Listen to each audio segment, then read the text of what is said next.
আলাদা মামলায় পুলিশের সাবেক 2 আইজি শহীদুল ও মামুনের 7 ও 8 দিনের রিমান্ড ভোরে আদালত থেকে আনা হয়েছে ডিবি কার্যালয়ে।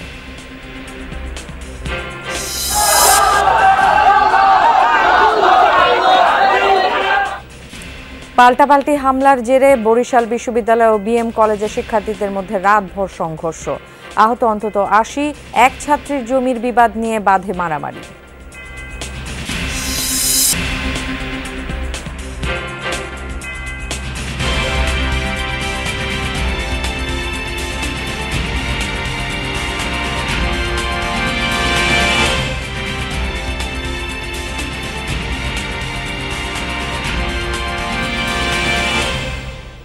সবাইকে আমন্ত্রণ যমুনা নিউজে, আপনাদের সাথে থাকছি আমি ফারহানা ন্যান্সি। এতক্ষণ শিরোনামগুলো দেখে নিচ্ছিলেন। পুলিশের সাবেক আইজি AKM শহীদুল হক এবং চৌধুরী আবদুল্লাহ আল মামুনকে গ্রেফতার করেছে ডিবি পুলিশ। মঙ্গলবার রাতে রাজধানী থেকে তাদের গ্রেফতার করা হয়, সকালেই তোলা হয় আদালতে। মোহাম্মদপুরে মুদি দোকানি হত্যা মামলায় চৌধুরী আবদুল্লাহ আল মামুনকে 8 দিনের রিমান্ড দেন আদালত। আর নিউ মার্কেট এলাকায় ব্যবসায়ী হত্যা মামলায় শহীদুল হকের 7 দিনের রিমান্ড মঞ্জুর হয়। এছাড়া হাজারীবাগ থানার অপহরণ মামলায় আরেক পুলিশ কর্মকর্তা আবদুল্লাহিল কাফির 8 দিনের রিমান্ড মঞ্জুর হয়েছে। বৈষম্য বিরোধী ছাত্র আন্দোলন দমাতে নির্বিচারে গুলি করে মানুষ হত্যার অভিযোগে এবার গ্রেফতার হলেন পুলিশের সাবেক 2 মহাপরিদর্শক। তাদের একজন AKM শহীদুল হক, অন্যজন চৌধুরী আবদুল্লাহ আল মামুন। মঙ্গলবার রাতে তাদের দুজনকেই গ্রেফতারের খবর জানান ডিবি পুলিশের প্রধান রেজাউল করিম মল্লিক। এর কিছুক্ষণ পর ডিএমপি থেকে খুদে বার্তায় গ্রেফতারের বিষয়টি নিশ্চিত করা হয়। বলা হয়, শহীদুল হককে রাজধানীর উত্তরা থেকে গ্রেফতার করা হয়। অন্যদিকে চৌধুরী আবদুল্লাহ আল মামুন ছিলেন সেনা হেফাজতে। তার বিরুদ্ধে হত্যা মামলা হওয়ায় তিনি সেনা হেফাজতে থাকা অবস্থায় আত্মসমর্পণের ইচ্ছা প্রকাশ করেন। রাতে তাকে পুলিশ হেফাজতে নেওয়া হয়। মধ্যরাতে তাদের দুজনকেই মিন্টো রোডের ডিবি কার্যালয়ে নেওয়া হয়। সকাল 7টার আগেই তাদের দুজনকে সিএমএম আদালতে তোলা হলে 10 দিনের রিমান্ড আবেদন করে পুলিশ। নিউ মার্কেট এলাকায় নিহত ব্যবসায়ী আব্দুল ওয়াদুদ হত্যা মামলায় শহীদুল হকের 7 এবং মোহাম্মদপুরে মুদি দোকানি আবু সাইদ হত্যা মামলায় আবদুল্লাহ আল মামুনের 8 দিনের রিমান্ড মঞ্জুর করে আদালত। শহীদুল হক 2014 সালের 31 ডিসেম্বর আইজিপি হিসেবে বাংলাদেশ পুলিশে যোগদান করেন। দায়িত্ব পালন করেন 2018 সালের 31 জানুয়ারি পর্যন্ত। আর চৌধুরী আবদুল্লাহ আল মামুন 30 সেপ্টেম্বর 2022 সালে আইজিপি হিসেবে দায়িত্ব নেন। পরের বছর মেয়াদ শেষ হলে আবারও তাকে 1.5 বছরের জন্য চুক্তিভিত্তিক নিয়োগ দেওয়া হয়। আওয়ামী লীগ সরকার পতনের পরদিন তার চুক্তিভিত্তিক নিয়োগ বাতিল করা হয়।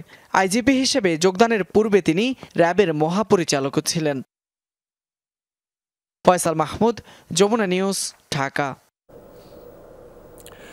দর্শক, এই মুহূর্তে নিম্ন আদালতে আছেন সহকর্মী শাকিল হাসান, সরাসরি যুক্ত হচ্ছেন তিনি।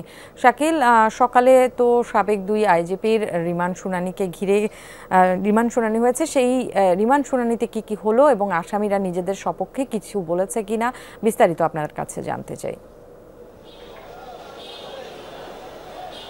ন্যান্সি, পুলিশের সাবেক 2 আইজিপি, 2 আবদুল্লাহ আল মামুন সদ্য সাবেক আইজিপি এবং এর আগের একজন আইজিপি হচ্ছেন শহীদুল হক, তাদের 2জনকে আদালতে হাজির করা হয়েছিল। পাশাপাশি আরেকজন পুলিশের এডিশনাল এসপি আব্দুল আল কাফি, তাকেও হাজির করা হয়েছিল এবং তাদেরকে রিমান্ড দেওয়া হয়েছে। সেখানে সাবেক মহাপরিদর্শক পুলিশের শহীদুল হক তিনি কিন্তু আদালতের এজলাসে বলেছেন যে তিনি প্রায় 2018 সালেই অবসর নিয়েছেন এবং তিনি যতদিন পুলিশের সর্বোচ্চ পদে ছিলেন ততদিন পর্যন্ত কোনো ধরনের রাজনৈতিক হয়রানিমূলক মামলা বা নির্যাতন কাউকে করা হয়নি এবং কারণ এই ধরনের কোনো ঘটনার সঙ্গে তিনি সংশ্লিষ্ট ছিলেন না। তবে সদ্য সাবেক আইজিপি আব্দুল আল মামুন তিনি কোনো বক্তব্য এজলাসে দেননি, কথা বলেননি। তাদেরকে কড়া নিরাপত্তার মধ্য দিয়ে আজকে এজলাসে ভোরবেলায় হাজির করা হয়। কারণ এর আগে আমরা দেখেছি যে বেশ কয়েকজন রাজনৈতিক নেতা এবং অন্যান্য কর্মকর্তাদের আদালতে হাজির করার সময় হামলার ঘটনা ঘটেছে এবং সেটি মাথায় রেখেই আজকে এই দুই সাবেক পুলিশের সর্বোচ্চ ব্যক্তিকে আদালতে হাজির করার সময় কড়া নিরাপত্তা ব্যবস্থা নেওয়া হয়। এবং আরেকটি বিষয় সেটি হচ্ছে এই আজকের শুনানির মধ্য দিয়ে দুজনকে রিমান্ডে নেওয়া হয়েছে এবং তাদের বিষয়ে হত্যা মামলা হয়েছে দুজনের বিরুদ্ধেই, এবং সেই হত্যা মামলার বিষয়ে রিমান্ডে তাদের কাছ থেকে তথ্য সংগ্রহ করা হবে এবং জানতে চাওয়া হবে তাদের সংশ্লিষ্টতার বিষয়ে। ন্যান্সি। শাকিল, আপনাকে ধন্যবাদ। দর্শক, রিমান্ড মঞ্জুরের পর সাবেক দুই আইজিপিকে নেওয়া হয়েছে ডিবি কার্যালয়ে। সেখানে আছেন আমাদের সহকর্মী রাব্বি সিদ্দিকী। রাব্বির কাছে যেতে চাই। রাব্বি, হত্যা মামলার প্রাথমিক তদন্তে সাবেক দুই আইজিপির কি সংশ্লিষ্টতা পাওয়া গেছে? এই ব্যাপারে আপনার কাছে সবশেষ তথ্য কি রয়েছে?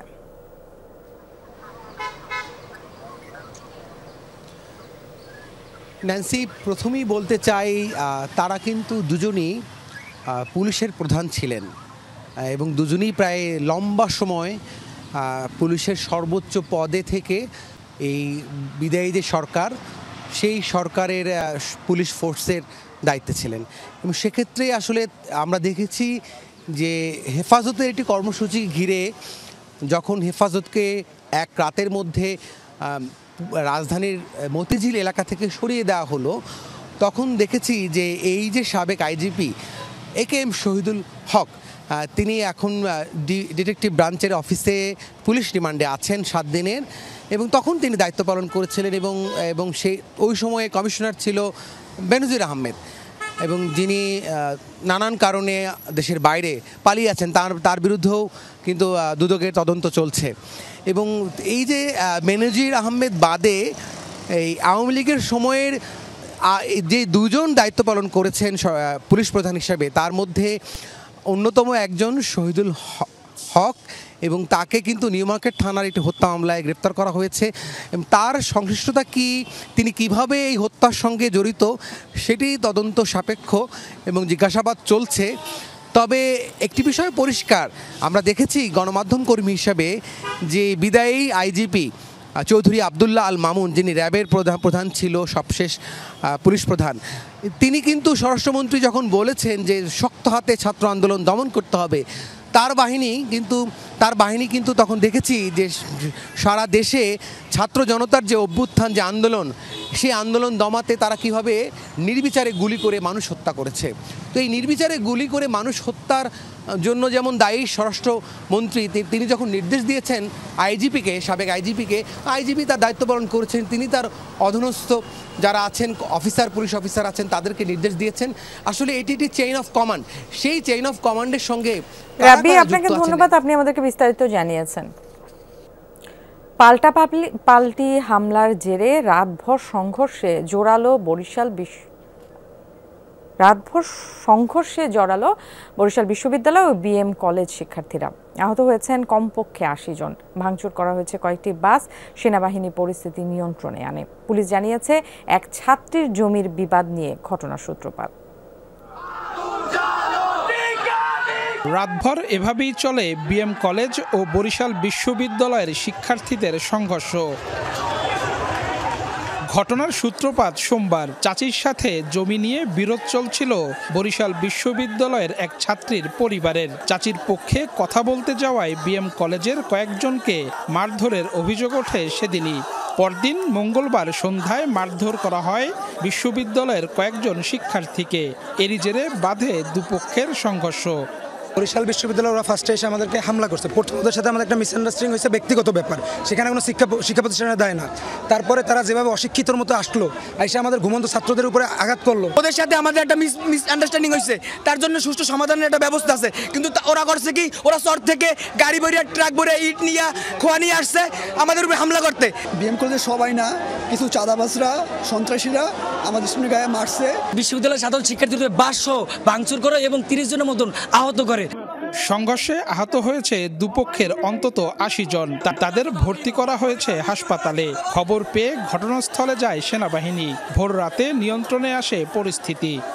ভুল বোঝাবুঝির কারণে সৃষ্ট যে সংঘর্ষটি হয়েছে, এটা অবশ্যই অপ্রত্যাশিত, আমরা কখনো কামনা করি নাই। আমাদের ছেলেরা আহত হয়েছে, অনেক ভীষণভাবে আহত হয়েছে, অনেকটাই শান্ত, অনেকটাই। আমরা আছি যে এটা আরও এখানে আমাদের সেনাবাহিনীর কর্মকর্তারা এসেছে।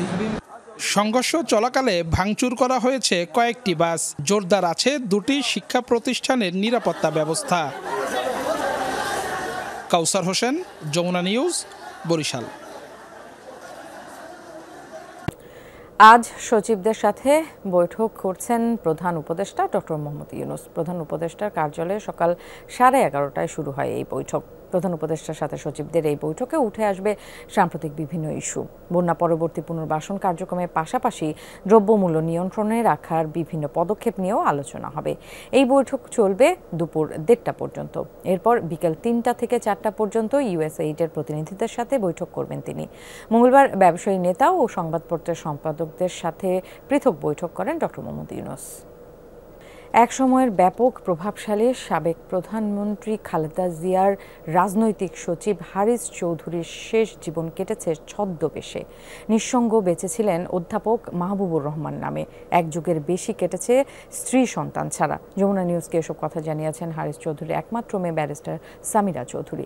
জানান, মেয়ে হয়ে এভার কেয়ার হাসপাতালে বাবার করুণ পরিণতি দেখেছেন তিনি। প্রতিহিংসার কারণে এখনও সরকারি নথিতে নেই হারিস চৌধুরীর মৃত্যুর তথ্য। সাবেক প্রধানমন্ত্রী খালেদা জিয়ার রাজনৈতিক সচিব ছিলেন হারিস চৌধুরী।